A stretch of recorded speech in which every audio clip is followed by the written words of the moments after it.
നമ്മുടെ എല്ലാവരുടെ ലൈഫിൽ നമ്മൾ ഇപ്പോൾ ഒരു ഘട്ടത്തിൽ നോക്കാം. ഓക്കെ, നമ്മുടെ ഗുരുവാവാൻ നമുക്കൊരു കാര്യങ്ങൾ പഠിപ്പിച്ച് തന്നവരാവാം. ഇപ്പോൾ ഒരു ബിസിനസ്, ഇപ്പോൾ നമ്മളിപ്പോൾ ബിസിനസ് സ്റ്റാർട്ടപ്പ് ചെയ്യാൻ പോകണം വിചാരിച്ചു, അല്ലെങ്കിൽ പുതിയൊരു ഇംപ്ലിമെൻറ്റ് ചെയ്യാൻ പോകണം, നമുക്കൊരു ഐഡിയാസ്, അത് ഏത് ഫീൽഡിലാവാം, എന്തെങ്കിലും പറഞ്ഞാൽ അപ്ഡേറ്റ് ചെയ്യാം. പക്ഷെ നമ്മൾ ഒറ്റയ്ക്ക് അപ്ഡേറ്റ് ചെയ്തത് നമ്മൾ ആദ്യമേ ആ ഫീൽഡിൽ അറിയുന്ന ഒരു ഗൈഡൻസ് തരുന്ന ഒരു കോച്ചാവാം, അല്ലെങ്കിൽ അതേ ഫീൽഡിൽ ബിസിനസ് ചെയ്ത് അത്ര എക്സ്പീരിയൻസ് ചെയ്ത ഒരാളാവാം. അവരോട് എന്നിട്ട് നമ്മൾ സജഷൻ ചോദിക്കും, അവരുടെ അഭിപ്രായം ചോദിക്കും. ഓക്കെ, അതിന് നമ്മൾ സ്റ്റാർട്ടപ്പ് ചെയ്യും. ഓക്കെ, നമ്മൾ സ്റ്റാർട്ടപ്പ് ചെയ്യുന്ന അവരുടെ ഫീൽഡുള്ള അതേ സംഭവം ഫസ്റ്റ് വിചാരിക്കണം. അതുകൊണ്ടാണ് നമ്മളോട് അവരുടെ അഭിപ്രായം ചോദിച്ചത്.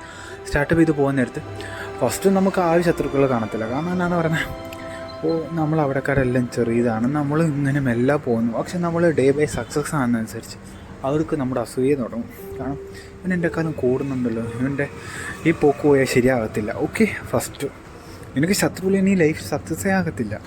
അത് ഏറ്റവും വലിയ സംഭവം. എന്നിട്ട് ഒരു ഘട്ടം വരെ ലൈഫിൽ നിന്നെ പഠിപ്പിച്ച് തന്ന ആളും നീ ചോദിച്ച ആളുടെ ലെവലും നമ്മുടെ രണ്ടുപേരുടെ ഒരേ ലെവലാകുന്ന രീതി, രണ്ടുപേരുടെ ലെവൽ ഒരേ രീതിയായിരിക്കും. അത് ബിസിനസ് ഏത് ടൈപ്പ് ആവാം, ഓഫീസിലാവാം,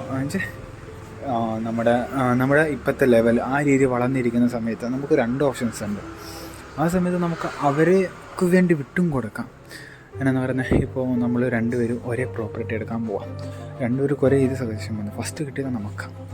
ഓക്കെ, നമുക്കത് മേടിക്കാം. അപ്പം നമുക്ക് ഈ ഗൈഡൻസ് എന്ന പുള്ളി നമ്മുടെ കൂട്ടത്തിൽ വന്നിട്ടുണ്ട്. പക്ഷെ നമ്മുടെ മൈൻഡിൽ ഒരു ഐഡിയ ഉണ്ട്, ഇവിടെ കൊണ്ടുവന്ന് ഇത് ഇംപ്ലിമെൻറ്റ് ചെയ്താൽ എനിക്കിത് രീതി സക്സസ് ആവാം. പക്ഷേ നമ്മുടെ ഗുരു എന്ന് പറഞ്ഞാൽ നമ്മൾ സജഷൻ ചെയ്ച്ച പുള്ളി ഒരു ഐഡിയാസ് വേറെ, പക്ഷേ ഇത്രയ്ക്കും പവർഫുള്ളല്ല.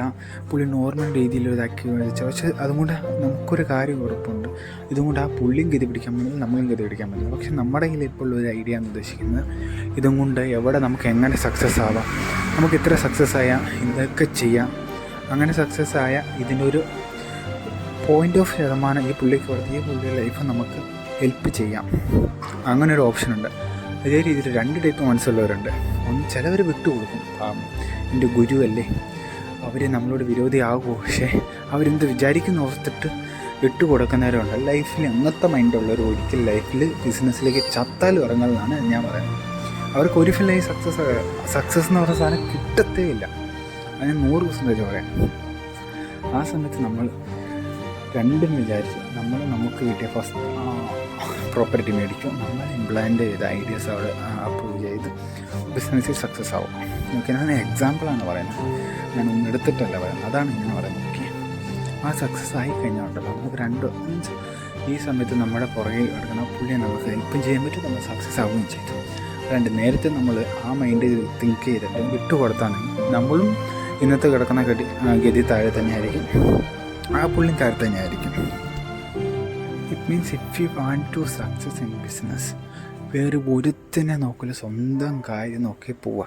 ശത്രുക്കൾ ഉണ്ടാവുകയോ ഇല്ലയോ അതൊന്നും നോക്കില്ല. വേറെ നിന്നെപ്പറ്റി ഒരു മനുഷ്യനും ചിന്തിക്കാറില്ല, ഒരു നാറിയും നിന്നെപ്പറ്റി ചിന്തിക്കാറില്ല. നീ നിൻ്റെ കാര്യം നോക്കി നടക്കുക, എന്നാൽ മാത്രമാണ് സക്സസ് എന്ന് പറഞ്ഞ സാധനം നിനക്ക് കിട്ടത്തുള്ളൂ. Learn from the day. ഞാൻ എല്ലാ വീഡിയോയും ഞാൻ പറയുന്നത് ലേൺ ഫ്രം ദ ഡേ. ഈ ടോപ്പിക്ക് ഇതിൻ്റെ നെയിമെല്ലാം കൊടുക്കാൻ കാണാം. നമുക്ക് ഒരേ ദിവസം പഠിപ്പിക്കുന്ന ഒരേ കാര്യങ്ങളാണ് ഇതെങ്കിൽ. ഓക്കെ, നമ്മൾ ആ ഒരു ദിവസം നമ്മൾ പഠിപ്പിക്കുന്ന കാര്യങ്ങൾ നമ്മൾ പഠിച്ചാൽ മതി നമ്മുടെ ബിസിനസ് സക്സസ് ആവാൻ. It is very simple. Okay, learn from the day.